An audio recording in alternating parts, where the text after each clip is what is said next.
Na mtazamaji, napokea kijiti kutoka kwake Juma Mohamed kwa ajili ya kuangaza habari za michezo na burudani. Langu jina ni Esther Mtebe. Tuanze na habari za kitaifa.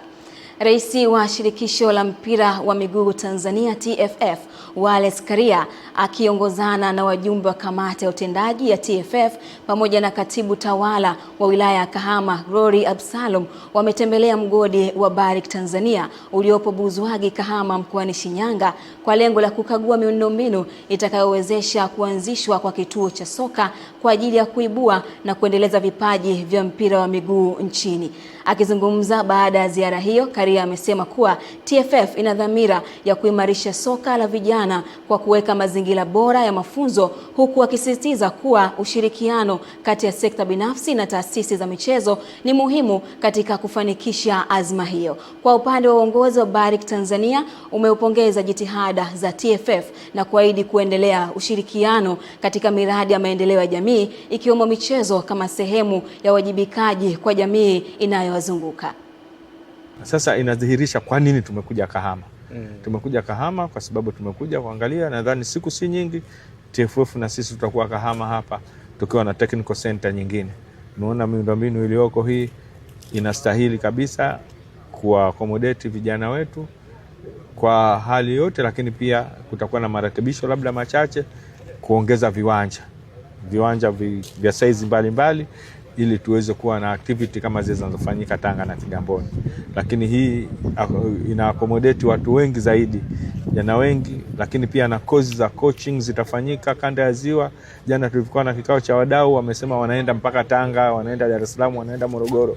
Sasa hivi hawatakwenda wa Tanga, wa Morogoro, wa Dar es Salaam, ndio watakuja hapa Kahama kwa ajili ya hizo kozi. Mimi nishukuru tu serikali ya mkoa wa Shinyanga, wilaya ya Kahama, halmashauri ya manispaa Kahama, lakini pia niwashukuru ndugu zetu wa Barrick kwa kuona kwamba hiki kitu kinaweza kutumika, wao wanapofunga mgodi kwamba kiendelee kutumika, na sisi sehemu ambazo watatupatia tutazitunza na tutazitumia ipasavyo, ili kesho kutwa bado Barrick itaonekana, bado Kahama itaonekana, bado Shinyanga itaonekana, lakini kwa manufaa ya Tanzania. Nilipofika Tanga niliona kile kituo, na baada ya kuona kwamba Kigamboni huku kanda hii hakuna, ilinisukuma sana kwamba ni kufanya juhudi za kukutana na serikali kwanza, lakini pia na kukutana na watu wa Barrick na kuwaomba sana. Lakini nashukuru kwamba hili jambo lilikuwa sio gumu sana, kwa sababu kila mmoja alitupokea kwa furaha kubwa sana, kwa sababu tunaamini kwamba vipaji pia huku vipo vingi sana. Nyinyi mnafahamu kina Saidi Maulidi, kina Lunyamira. Kwa hiyo tuna watu wengi Kigoma, wapi tuna ambavyo vinapotea, ambavyo tunaweza kuvisaidia tukapata wachezaji wazuri katika taifa letu la Tanzania.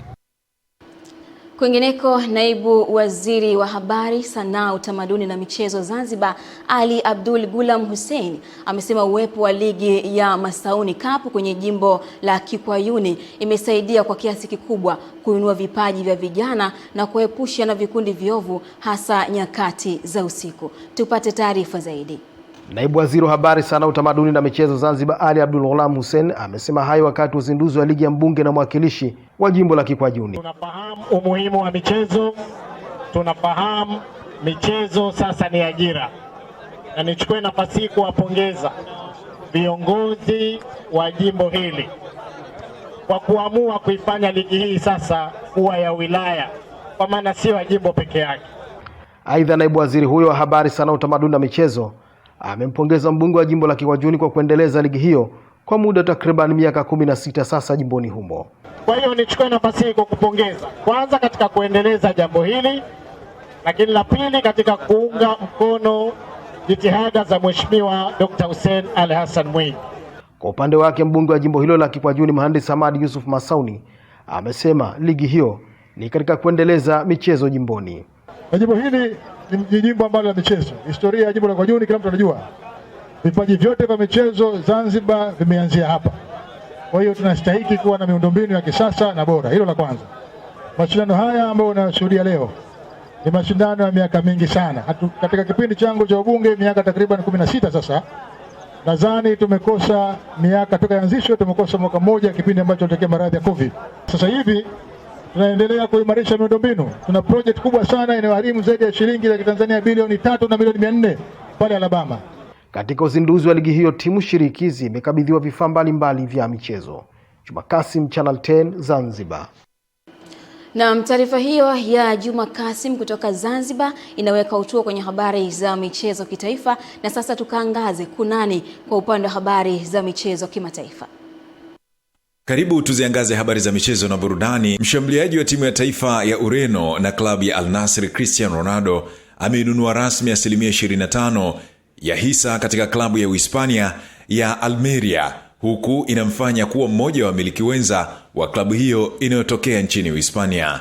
Taarifa kutoka kwenye kambi za Ronaldo zinaeleza kuwa makubaliano hayo yamekamilika rasmi. Uwekezaji huo unatajwa kufanyika kupitia kampuni ya Ronaldo inayoshughulikia masuala ya michezo na biashara. Kupitia umiliki huo wa 25%, Ronaldo anatarajiwa kushirikiana na uongozi wa klabu katika mikakati ya maendeleo ya timu, ikiwemo kuimarisha ushindani, kuvutia vipaji vipya na kuongeza thamani ya kibiashara ya klabu hiyo. Hatua hii inaashiria upanuzi wa uwekezaji wa Ronaldo katika sekta ya michezo, huku ikiashiria kurejea kwake katika soka la Hispania kwa nafasi ya kiutawala mara baada ya mafanikio makubwa aliyoyapata akiwa kama mchezaji akiwa na klabu ya Real Madrid. Ni hayo tu katika habari za michezo na burudani. Mimi ni Juma Mohamed. Na taarifa hiyo ya kimataifa sasa inatupa wasaa kuangaza yale ambayo yamejiri kwa upande wa habari za burudani. Na kutoka mitandaoni, Bibi Colin Heidger maarufu kama Colin Heidemann kwenye mitandao ya kijamii anaendelea kuthibitisha kuwa umri ni namba tu, akiwa na miaka 109. Colin amekuwa gumzo mtandaoni kutokana na maisha yake ya uchangamfu, mtindo wa kisasa na mtazamo wake chanya unaovutia maelfu ya wafuasi duniani kote, akiishi maisha kama vijana wa kizazi cha sasa. Katika baadhi ya mahojiano, Colin ameeleza kuwa siri ya maisha yake marefu ni kuwa na mtazamo chanya, kucheka mara kwa mara, pamoja na kuendelea kujifunza mambo mapya kila siku, sambamba na kushirikiana na vijana ili kuelewa mitindo na tamaduni za kizazi kipya.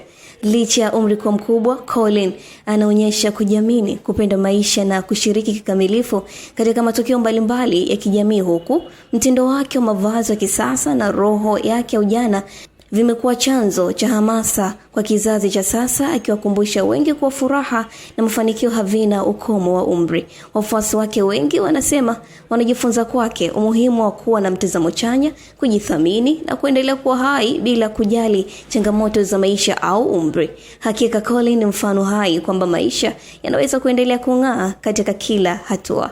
Lola Ali, Channel 10+. Na hakika pia tunatakiwa tuishi kuendana na wakati tuliokuwa nao, kama ambavyo Colin anaendelea kuenjoy maisha yake ya hapa duniani. Langu jina ni Esther Mtebe, na uko tu kwenye habari za michezo na burudani. Anakuja hapa Juma Mohamed kwa ajili ya kutamatisha habari ya kutwa nzima.